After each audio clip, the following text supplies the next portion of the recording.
వెంకటేశాయ. కలియుగ ప్రత్యక్ష దైవంగా తిరుమల క్షేత్రంలో వేంచేసినటువంటి శ్రీ వెంకటేశ్వర స్వామి వారికి గత 8 రోజులుగా సాలగట్ల బ్రహ్మోత్సవాలు అత్యంత వైభవోపేతంగా నిర్వహింపబడుతూ ఉన్నవి. ఇట్టి బ్రహ్మోత్సవాల్లో భాగంగా శ్రీ వెంకటేశ్వర ఉన్నత వేదాధ్యయన సంస్థ ద్వారా ప్రతిరోజు నాదనీరాజన మండపం నుండి ఉపన్యాస కార్యక్రమాల్ని ఏర్పాటు చేయడం జరిగింది. దానిలో భాగంగా ఈనాడు తమ ఉపన్యాసాన్ని అందించడానికి బెంగళూరు నుంచి విచ్చేశారు ఆచార్య చిలుకూరు మాడభూషి లక్ష్మీ నరసింహస్వామి వారు. వారికి ఈ శ్రీ శ్రీనివాస వేద విద్వత్ సదస్సు తరఫున స్వాగతాన్ని తెలియజేస్తూ ఉన్నాం. ముందుగా వేదపారాయణ కావించవలసిందిగా వేద పండితులను కోరుతున్నాం. వందేహం మంగళాత్మానం భాస్వంతం వేద విగ్రహం యాజ్ఞవల్క్యం మునిశ్రేష్టం జిష్ణుం హరిహర ప్రభం జితేంద్రియం జితక్రోధం సదా ధ్యానపరాయణం ఆనందనిలయం వందే యోగానందమునీశ్వరం. ప్రత్యుష్టగ్గరక్షః ప్రత్యుష్టా అరాతయో నిష్టప్తగ్గరక్షో నిష్టప్తా అరాతయః అనీషితోసి సపత్నక్షిద్వాజనం ధ్యాయై సమ్మార్జ్మి. ప్రత్యుష్టగ్గరక్షః ప్రత్యుష్టా అరాతయో నిష్టప్తగ్గరక్షో నిష్టప్తా అరాతయః అనీషితాసి సపత్నక్షిద్వాజినీం ధ్యాయై సమ్మార్జ్మి. ఆదిత్యైరాస్నాసీంద్రాణ్యై సన్నహారం విష్ణోర్వేష్పోస్యూర్ధే త్వాదబ్ధేన త్వాచక్షుషా పశ్యామి. అగ్నేర్జిహ్వాసి శుభోర్దేవేభ్యః ధామ్నే ధామ్నే భవయజుషే యజుషే సవితుస్త్వా ప్రసవముత్పూర్ణాం యచ్ఛిద్రేణ పవిత్రేణ సూర్యస్య రశ్మిభిః. సవితుర్వః ప్రసవముత్పూర్ణాం యచ్ఛిద్రేణ పవిత్రేణ సూర్యస్య రశ్మిభిః. తేజోసి శుక్రమస్య మృతమసి ధామనామాసి ప్రియం దేవానామనాధృష్టం దేవయజానం. యస్తే ప్రాణః పశుషు ప్రవిష్టో దేవానాం విష్ఠామనుయో వీతస్థే. ఆత్మన్వాన్ సోమఘృతవాన్ హి భూత్వాగ్నిం గచ్చస్వర్యజమానాయ విందా. హరి ఓం. ఆమే గృహా భవంత్వా ప్రజామ ఆమాయజ్ఞో విశతు వీర్యావాన్. ఆపో దేవీర్యజ్ఞయామా విశంతు సహస్రస్య మా భూమా మా ప్రహాసీత్. ఆమే గ్రహో భవత్వా పురోరుక్స్తుత శస్త్రే మా విశతాగుం సమీచీ. ఆదిత్యా రుద్రా వసవో మే సదస్యా సహస్రస్య మా భూమా మా ప్రహాసీత్. ఆమాగ్నిష్టోమో విశతోక్షశ్చాదిరాత్రో మా విశత్వాభిశర్వరః. తిలో అన్నియా మా సుహృతా విశంతు సహస్రస్య మా భూమా మా ప్రహాసీత్.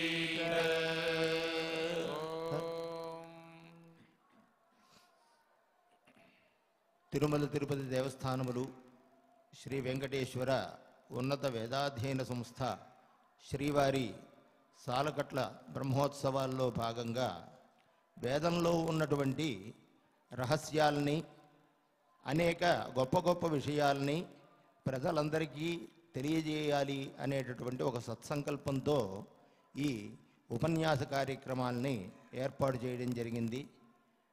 బ్రహ్మోత్సవాల్లో చివరి రోజైనటువంటి నేడు ఉపన్యాసాన్ని అందించడానికి మన ఆహ్వానాన్ని అంగీకరించి విచ్చేశారు ఉభయ వేదాంత ప్రవర్తక, ఆర్షధర్మ శిరోమణి ఇత్యాది బిరుదావళి విరాజమానులు ఆచార్య చిలుకూరు మాడభూషి లక్ష్మీ నృసింహస్వామి వారు.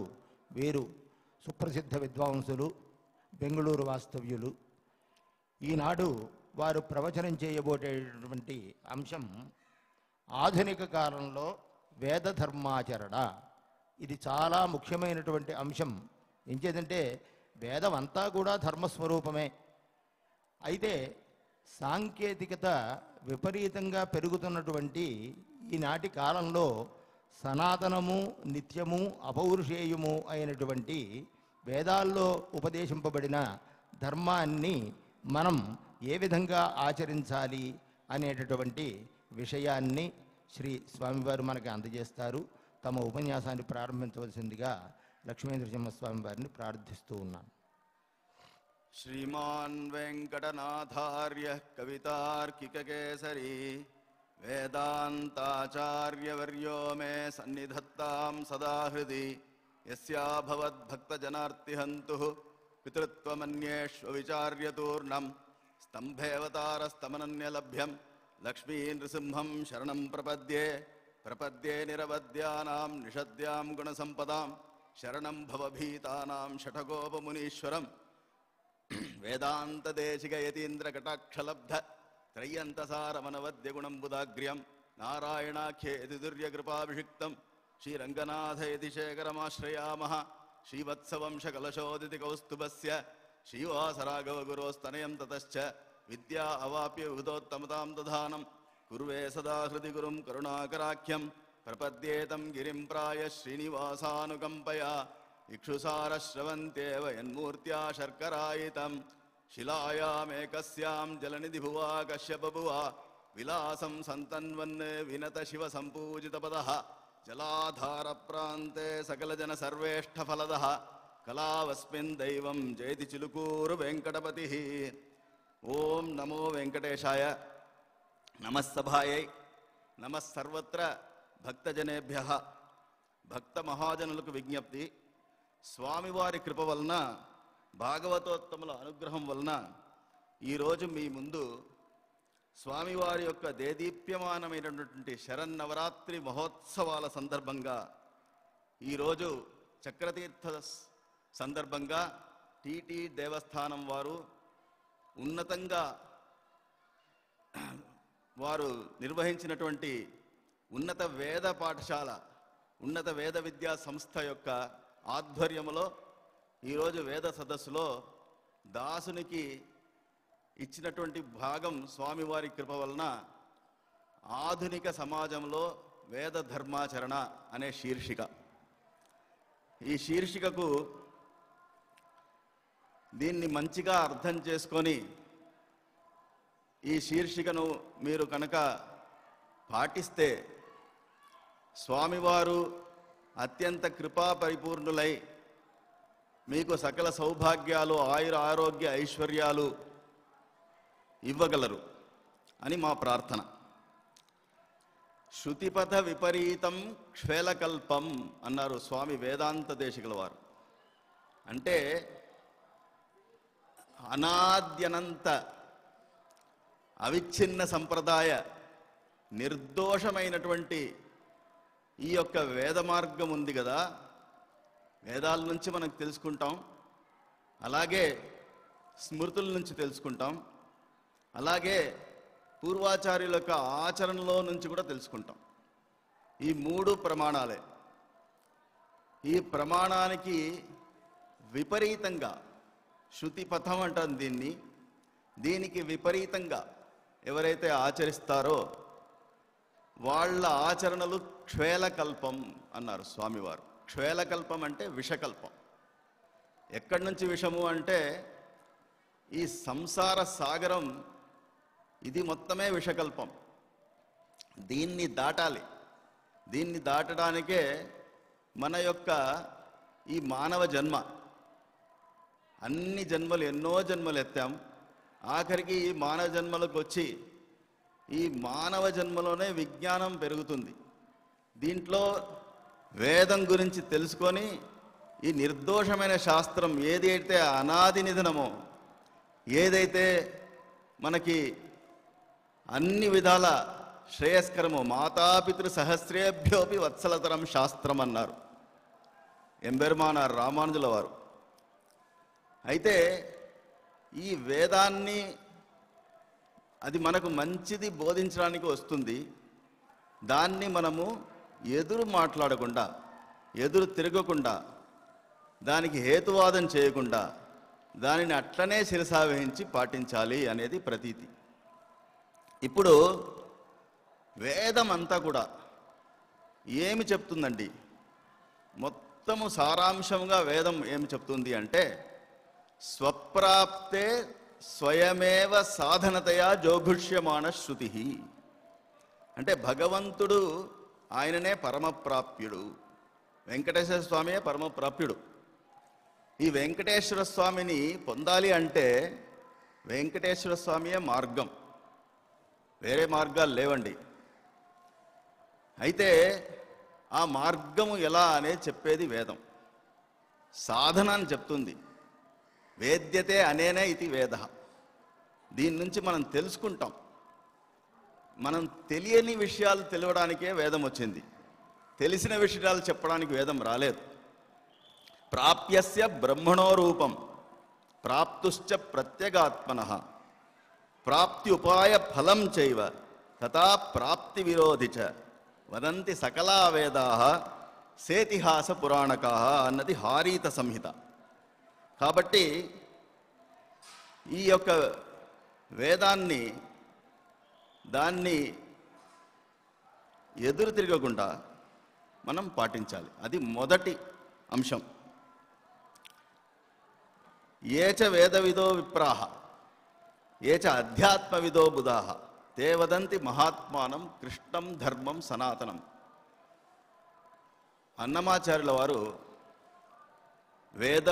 వేదములే నీ నివాసములట విమల నారసింహ అన్నారు. అంటే వేదం నుంచే మనకు తెలుస్తుంది భగవంతుడు ఉన్నాడు అని. లేకపోతే తెలియదండి. భగవంతుడు అనాది అనంతుడు, మనము సాది శాంతం. మనము సాది శాంతం అంటే మనకు ఆది ఉంది, అంతం ఉంది. మనకు జ్ఞానం చాలా తక్కువ. ఆయన అనంతమైన జ్ఞానమూర్తి. మన తక్కువ జ్ఞానంతో అనంతమైన విషయాన్ని తెలుసుకోలేమండి. అది వేదం చెప్తే కానీ తెలియదు. అనంతా వై వేదాః, వేదం కూడా అనంతమే. ఎట్లా వేదమో అట్లే భగవంతుడు. దానికే భగవంతుని కూడా సనాతనమైనటువంటి ధర్మం అని చెప్పారు పెద్దలు.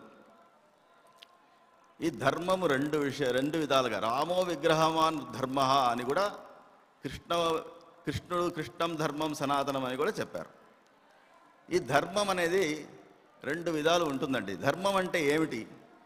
ధృ అవధారణే ఇది ధాతో ధర్మ, అక్కడి నుంచి ధర్మం వస్తుంది. ధృ అవస్థానే అని కూడా ధర్మం. అంటే ఏ విషయం ఎలా ఉండాలో అలా ఉండనివ్వడమే ధర్మము అనేది మొదటి విషయం.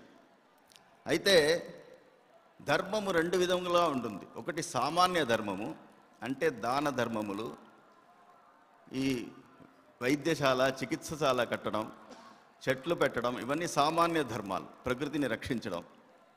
విశేష ధర్మాలు ఏమి అంటే నిత్య నైమిత్తిక కర్మాలు, భగవద్ ఆరాధన. ఇవన్నీ ఎవరికి ఏ ఏ వర్ణ ఆశ్రమ ధర్మ అనుగృహీత ఉపాసన ఉందో ఆ ఉపాసనం. ఇది అంతా ఉపాసనమే, భగవద్ ఉపాసనమే ఇది. వర్ణాశ్రమ అనాది ఇది వర్ణాశ్రమ ధర్మ అనుగృహీత ఈ ఉపాసనం ఉంది కదా, ఈ ఉపాసననే చేస్తే ఆ ఉపాసీనాన్ దాని నుంచి ప్రీతుడైనటువంటి భగవంతుడు మనకు మోక్షమిస్తాడు. ఇది మొత్తం కూడా నిత్య నైమిత్తిక కర్మాలు. తర్వాత ఈ ధర్మము ఏదైతే సామాన్య ధర్మాలు ఉన్నాయో అన్నీ భగవద్ ఉపాసనమే. ధర్మో విశ్వస్య జగత ప్రతిష్ట లోకే ధర్మిష్ఠం ప్రజా ఉపసర్పంతి ధర్మేణ పాపమపనుదతి అన్నది ఉపనిషత్తు. ధర్మానికి లక్షణం ఏమంటే ముఖ్యమైన లక్షణం అహింస అండి. అహింస పరమో ధర్మ. యాజ్ఞవల్క్య మహర్షి చెప్తున్నారు, అహింస సత్యమస్తేయం శౌచం ఇంద్రియ నిగ్రహ దానం దమో దయాశాంతి సర్వేషాం ధర్మ సాధనం అని యాజ్ఞవల్క్య మహర్షి చెప్తున్నారు. ఇప్పుడు ఈ ధర్మము అహింస అనేది మనం కొంచెం చూడాలి. ఈ భగవంతునికి ఈ లోకమంతా శరీరం, యస్య పృథివీ శరీరం, అట్లాగే యస్య ఆపహ శరీరం, అట్లాగే మనం కూడా మన జీవాత్మ కూడా భగవంతునికి శరీరం, యస్య ఆత్మ శరీరం అని యాజ్ఞవల్క్యులు మహర్షి అంతర్యామి బ్రాహ్మణంలో బృహదారణ్యకోపనిషత్తులో చెప్తారు. ఈ యొక్క అంతర్యామి బ్రాహ్మణం యొక్క సారాంశం ఏమంటే భగవంతుడు మనకందరికీ అంతర్యామి అంటే శరీరి, మనము భగవంతునికి శరీరం. శరీరం అంటే భగవంతుని విడిచి ఉండలేము, భగవంతుని చేత నియమింపబడి ధారణం చేసినటువంటి వాళ్ళం, ఆయనకే శేషభూతులుగా ఉండేటటువంటి వాళ్ళం అందరం. దాన్ని శరీర లక్షణం అంటారు. అయితే భగవంతుడు మనకు శరీరీ కాబట్టి, మనం ఆయనకు శరీరం కాబట్టి ఎక్కడ ఎవరికి ఏ హాని కలిగినా కూడా, ఏ హింస కలిగినా కూడా మన శరీరంలో ఒక భాగము హింసింపబడినట్లు దాన్ని మనము అనుభవించాలి. దానికనే వేదం చెప్తుంది, ఈ హింసకు ఏం కారణమండి? హింసకు ఈర్ష్య కారణం, హింసకు అసూయ కారణం, మన్యు కారణం. ఇటువంటి కారణాలు పెట్టుకొని స్వార్థం తీసేయాలి, అహంకారం తీసేయాలి. చాలా కష్టం, కానీ తీసేయాలని అంటుంది వేదం. ఈర్ష్య సూయే బుభుక్షాం మన్యం కృత్యాంచ దీధిరే రథేన కిగుం శుకావత అగ్నేనాశయ సందృశ అని అగ్ని భగవాన్ అంటే అగ్రం నయతీతి అగ్నిని వెంకటేశ్వర స్వామియే. ఆయనను మనం ప్రార్థిస్తాం, ఈర్ష్యను తీసేయను ఆయన. నా యొక్క ఈర్ష్య అంటే ఒకళ్ళు ఉన్నతం అయితే వాళ్లను అది సహించకుండా ఉండడం. ఉన్నత స్థాయిలో ఒక ఆయన ఉన్నారనుకోండి, దాన్ని అసహిష్ణుత చూపించడం ఈర్ష్య. తర్వాత అసూయ అంటే గుణం మీద దోషారోపణం చేయడం అసూయ. ఇటువంటి విధానాలు పాటించకుండా మనం కనుకైతే మెసలితే అప్పుడు మనకేమొస్తుంది అంటే ఈ అహింస చేయకుండా ఉండడం, హింస చేయకుండా ఉండడం అనేది మనకు లోపల వస్తుంది. భగవంతుడు మనకు శరీరీ అనేటటువంటి భావం పెట్టుకుంటే అది వచ్చేస్తుంది. ఇప్పుడు విశేష ధర్మాల్లో నిత్య నైమిత్తిక ధర్మము ఆఖరికి అది ఏమండి అంటే అది అంత భక్తి అండి. ఇప్పుడు కూపం నుంచే నీళ్లు తీసుకోవాలి. ఎందుకండి అలా అంటే భూస్పర్శం. ఎందుకు ఆ భూస్పర్శము అంటే వేరే ఎక్కడి నుంచి చూసుకుంటే కూడా అది భగవంతునికి నివేదనం చేయడానికి పనికిరాదండి. ఎందుకంటే అది శేషమైపోయింది. కూపం నుంచి తీసుకునేది అంటే ఒకళ్ళు తాగిన తర్వాత ఆ నీళ్లు భగవంతునికి నివేదన చేసేది భక్తి కాదు. కాబట్టి అటువంటి ఆచరణలే అది మొత్తం భక్తి. ఆ భక్తి మనము ఎప్పటి నుంచి పెంచాలి అంటే కౌమారం నుంచి పెంచాలి అంటున్నారు ప్రహ్లాదుల వారు. కౌమార ఆచరేత్ ప్రాజ్ఞ ధర్మాన్ భాగవతానిహ దుర్లభం మానుషం జన్మ తదప్య అధ్రువం అర్థదం అన్నారు ఆయన. చక్రి చింతలేని జన్మంబు జన్మంబే, తరళ సలిల బుద్బుదంబు బుద్బుదంబు గాక, విష్ణుభక్తి లేని విబుధుడు విబుధుండే, పాదయుగముతోడి పశువు కాక.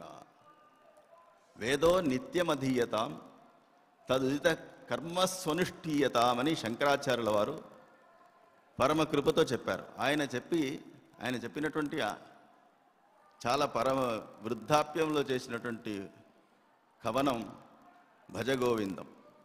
భజ గోవిందం భజ గోవిందం భజ గోవిందం గోవిందం భజ మూఢమతే అన్నారు స్వామివారు. ఈ యొక్క సామాన్య ధర్మాలు విశేష ధర్మాలు రుక్మిణీదేవికి కూడా తప్పలేదు. పూర్తేష్టదత్త నియమ వ్రత దేవ విప్ర గురువర్చనాదివిరలం భగవాన్ పరేశః, ఆరాధితో యది గదాగ్రజయత్యపాణిం గృహ్ణాత్ మేన దమఘోష సుతాదయోన్యే అని ఆయన చెప్పారు.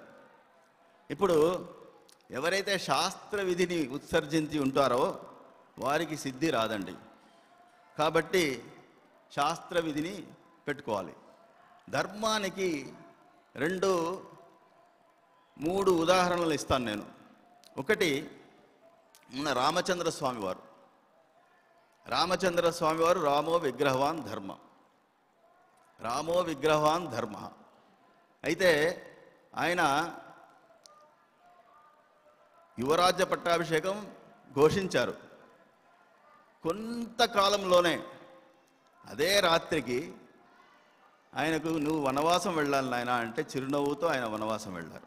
అది స్వీకరించి పితృవాక్య పరిపాలన చేశారు ఆయన. అంటే దాంట్లో గొప్పది అది. పితృవాక్య పరిపాలన కంటే కూడా ఇంకా గొప్పది ఏమంటే అది ఎట్లా చేశారు అనేది. కౌసల్య దగ్గరికి వచ్చారు. కౌసల్య, నాయన మాతృదేవో భవ, నా ఆజ్ఞ పితృఆజ్ఞ కంటే గొప్పది, కాబట్టి నేను చెప్తున్నాను నువ్వు ఇక్కడే ఉండు అంటుంది ఆమె. అప్పుడు రామచంద్రుల వారు, అట్లా చెప్పకమ్మా, అట్లా చెప్తే నువ్వు నీ యొక్క పాతివ్రత్య ధర్మం పోతుంది అని చెప్పి ఆమెకి నచ్చచెప్పి ఆయన అడవికి వెళ్తారు. అట్లా ఎవరన్నా చేస్తారండి? అది ఒకటి, నంబర్ 1. రెండవది, రాజ్యం ఇచ్చేశాడు కదా, ఇంకా రాజ్యాన్ని మనం అనుభవిస్తామని తప్పి తమ్ముడు, అన్నగారు ఇచ్చారు, నాన్నగారు ఇచ్చారు, అమ్మగారు ఇచ్చారు, గురువులు గారు నువ్వు సింహాసనం ఎక్కున ఆయన అని చెప్తున్నారు. అప్పుడు భరతుడు, రాజ్యం చ వయం చ రామస్య ధర్మం వక్తుమిహ ఇహార్హసి అన్నారు. నేను అట్లా స్వీకరించాను ఆయన అని 14 ఏండ్లు ఆయన కూడా చీర వస్త్రాలు ధరించి నందిగ్రామంలో బయట ఉండి అక్కడ పాదుక యొక్క ప్రతినిధిగా సార్వభౌమత్వ రాజ్యాన్ని పాదుక సార్వభౌముని చేసి రాజ్యం ఏలాడు భరతుడు. అది ఒక వ్రతంగా ఏలాడు. అది రెండవది. అలా ఎవరు చేయరు. అది మన ఈ యొక్క ధర్మము ఇక్కడ మనకు ఉన్నది, ఈ భారతదేశంలోనే ఉన్నది ఇవన్నీ. మూడవ విషయం ఏమంటే, నలుగురు శవాలుగా పడిపోయా ఉన్నారు. వాళ్ళల్లో ఏ ఒక్కరినైనా తమ్ముడిని బతికించడానికి నాకు సాధ్యపడుతుంది అని యక్షుడు చెప్పేటప్పుడు ధర్మరాజు నకులుని ఎన్నుకున్నాడు. ఎందుకు నకులుని ఎన్నుకున్నావని 192వ యక్ష ప్రశ్న. దానికి జవాబు చెప్తాడు ఆయన, ధర్మయేవ హతోహంతి ధర్మో రక్షతి రక్షిత తస్మాత్ ధర్మం న హంతవ్యం మానో ధర్మో హతోవదీత్ అన్నారు ఆయన. అయితే ఈ ధర్మాన్ని నేను హననం చేయను. మా యొక్క నాన్నగారికి 2 భార్యలు, పెద్ద భార్య కొడుకు నేనున్నాను, రెండవ భార్య మాద్రి, ఆమె కొడుకు పెద్ద కొడుకు నకులుడు నాకు జీవితం కావాలి. ఎందుకు అలా? లేని అమ్మకు, అంటే ఆ మాద్రి లేదు, అప్పుడు కూడా ఆమెకు ధర్మాన్ని న్యాయాన్ని చేసినటువంటి చక్రవర్తి సార్వభౌములైన. ఇట్లా ఉన్నటువంటి సామాన్య ధర్మాలు, ఇట్లా ఉన్నటువంటి విశేష ధర్మాలు మనం పాటిస్తే అప్పుడు మనకు మంచి కలుగుతుంది. ఇది కలికాలం. ఈ కలికాలంలో ధర్మం ఒకటే పాదంలో నడుస్తుంది. దీంట్లో ఏమంటే శ్రద్ధ లేనితనం వలన ఒకటి ధర్మాన్ని పాటించలేకపోతున్నాం. రెండవది ఈ హైతుక కులవాదులు వాళ్ళ ప్రభావం. మూడవది వైజ్ఞానికముగా ఇది వేదము లేదేమో అనే యొక్క భ్రమ. నాలుగవది అపార్థమండి, సరైన ఉపదేశం సకాలంలో లభించకపోవటం. కాబట్టి మనం ఏం చేయాలి అంటే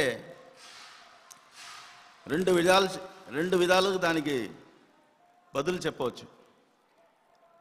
ఒకటి, మనల్ని మనం సంస్కరణ చేసుకోవాలి. మనమే దీనికి కారణం, మన యొక్క ప్రస్తుత పరిస్థితికి మనమే కారణం అనేది మనం నిర్ధారణంగా తెలుసుకోవాలి. ఆ తర్వాత ఈ సంస్కారాలు చేయాలి. ఏమి చేయాలి అంటే ముందు హైతువాదులను నమ్మకూడదు.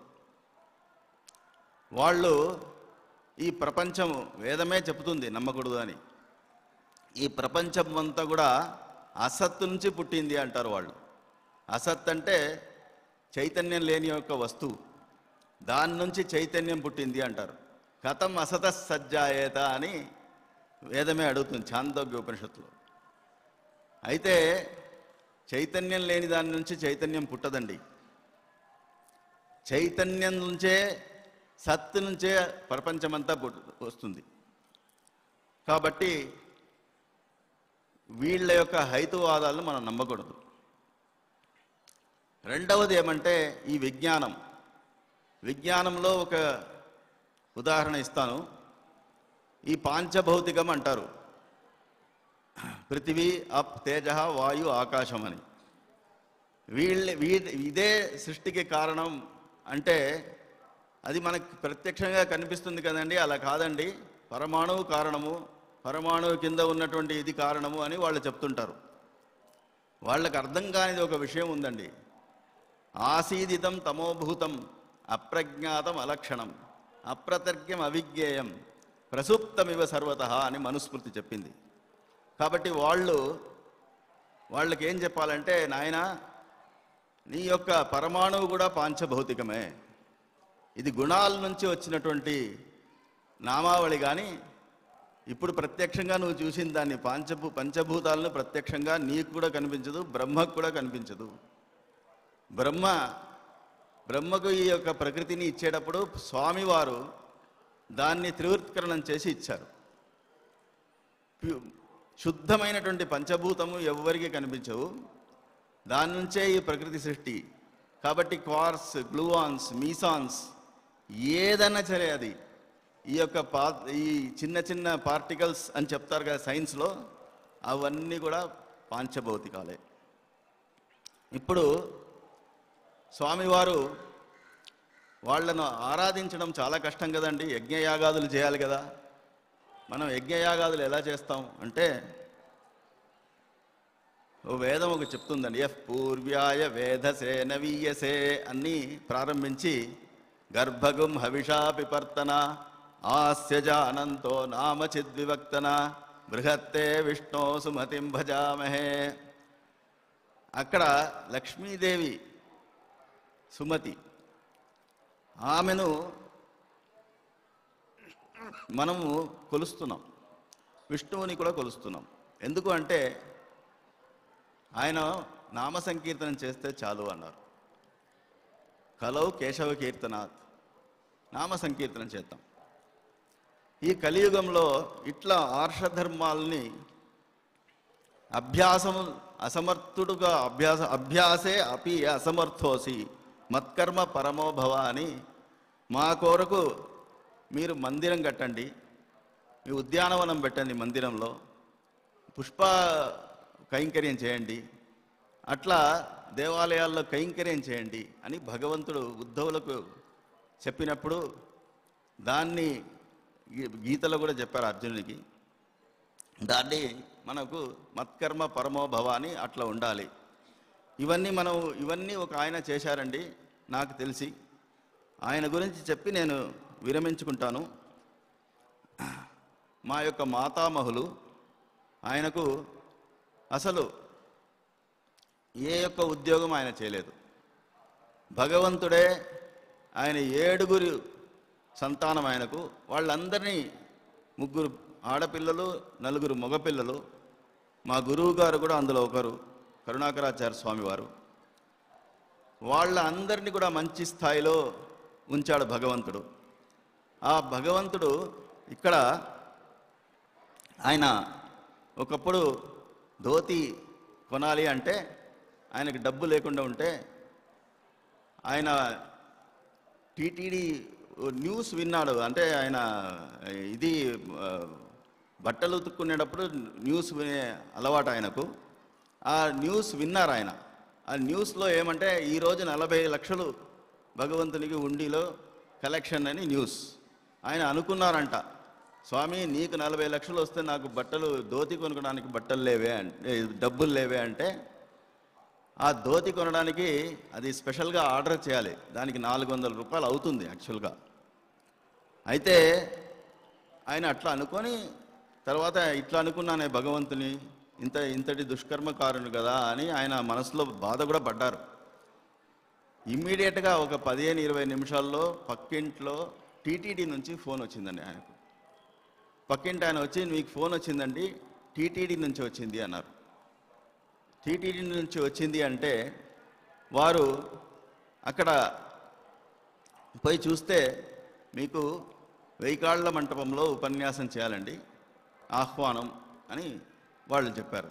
భగవద్ కటాక్షం ఎలా ఉంది చూసుకోండి. అక్కడ వారు పిలిచి ఉపన్యాసం ఇచ్చి 400 రూపాయలు సంభావన చేశారు. ఎంత ధోతికి ఎంత ఆర్డర్ చేయడానికి ఎంత పైసలో అంతే. అది భగవంతుని యొక్క కృపా కటాక్షం. దానికి వెల్లుగా ఆయన ఒక శ్లోకం చేశారు. అస్మద్దేశిక సార్వభౌమ కథిత యుష్మద్ దయాయాపర సాసత్యం మయి దుష్కృతౌఘ నిలయే భూయో నరీ నృత్యతి నోచేత్ క్వాహమహో క్వవాస చ భవాన్ యుష్మత్ సభావాసతి స్వయం యత్ర మమేదృశీ పునరియం లీలాఝరీ జృంభతే. అట్లా మనము ఈ భగవంతుడా నీ యొక్క దయ ఎంత పెద్దది చూడు, నేను ఎంత చిన్నవాణ్ణి అయినా కూడా నా మీద చూపించినావు అని ఆయన చెప్పారు. అట్లా మనం ఏం చేయాలంటే ఇప్పుడు పిల్లలను ధార్మికులుగా చేయాలి. ధార్మికాన్ విదదత్ అని ఉన్నది. అది చాందోగ్య ఉపనిషత్తులో ఆఖరి మంత్రం.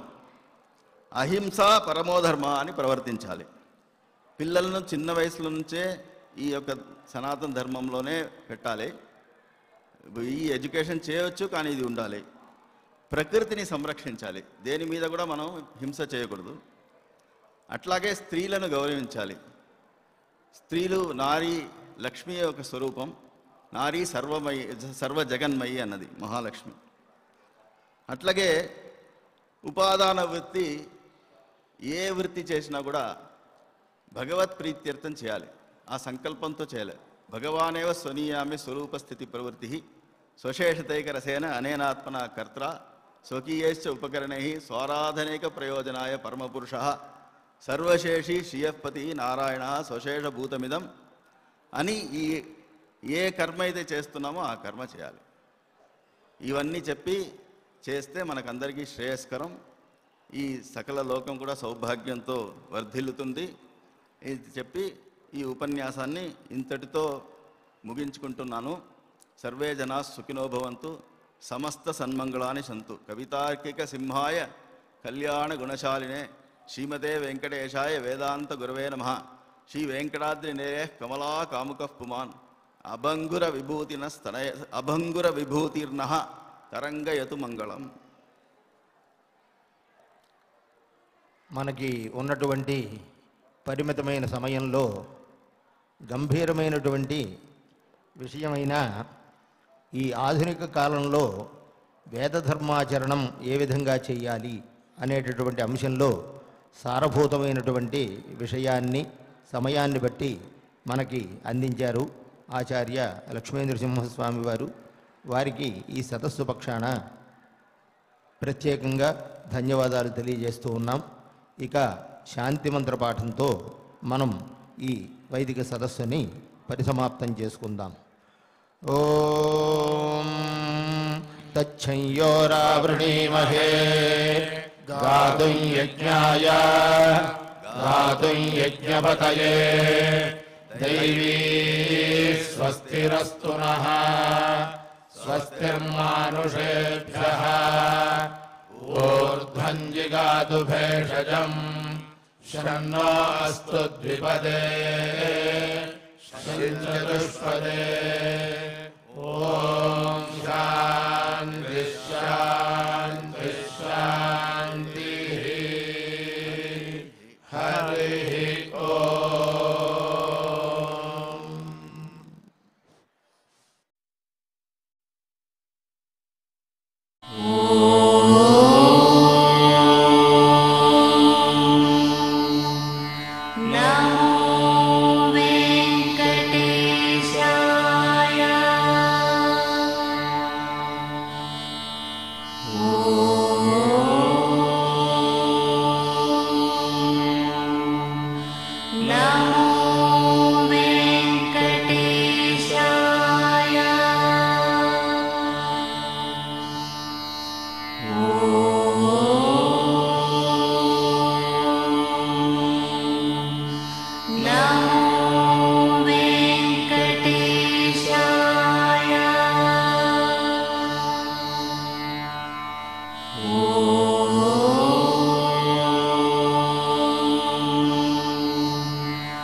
Oh